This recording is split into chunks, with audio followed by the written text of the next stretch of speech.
আসসালামু আলাইকুম প্রিয় দিনী ভাই ও বোনেরা, আপনারা তো সকলেই জানেন সৎকর্ম করলে তার প্রতিদান দুনিয়া এবং আখেরাত উভয় ক্ষেত্রেই সর্বদা উত্তম হয়। আর যে কোনো সৎ কর্ম করার কারণে কিভাবে উত্তম প্রতিদান পাওয়া যায় সেটি আপনাদের সামনে একটি সুন্দর ইসলামিক ঘটনা তুলে ধরার মাধ্যমে আপনাদেরকে বোঝানোর চেষ্টা করব ইনশাআল্লাহ। তো আমাদের আজকের শিক্ষণীয় ঘটনাটির শিরোনাম হলো সৎকর্মের উত্তম প্রতিদান। একজন বৃদ্ধ বাবা ও তার সন্তান উটের পিঠে চড়ে এক কাফেলার সাথে হজ পালনের উদ্দেশ্যে মক্কায় রওনা হয়। মাঝপথে হঠাৎ বাবা তার ছেলেকে বলেন, তুমি কাফেলার সঙ্গে চলে যাও, আমি আমার প্রয়োজন সেরেই তোমাদের সঙ্গে আবার যোগ দেব, আমাকে নিয়ে ভয় পেও না। এই বলে বাবা উটের পিঠ থেকে নেমে পড়লেন। ছেলেও চলতে লাগলো কাফেলার সাথে। কিছুক্ষণ পর সন্ধ্যা হয়ে এলো। ছেলে আশেপাশে কোথাও বাবাকে দেখতে না পেয়ে সে ভয়ে উটের পিঠ থেকে নেমে উল্টো পথে হাঁটা শুরু করলো। অনেক দূর যাওয়ার পর দেখলো তার বৃদ্ধ বাবা অন্ধকারে পথ হারিয়েছেন। ছেলে দৌড়ে গিয়ে বাবাকে জড়িয়ে ধরল।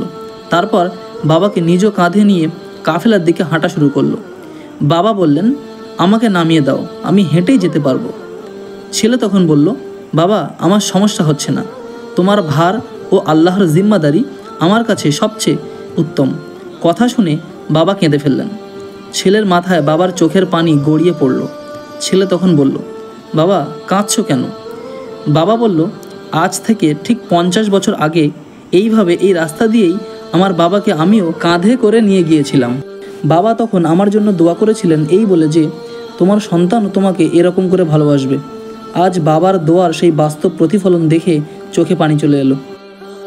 তো প্রিয় দর্শক, ঘটনাটি থেকে আমরা কি শিখলাম?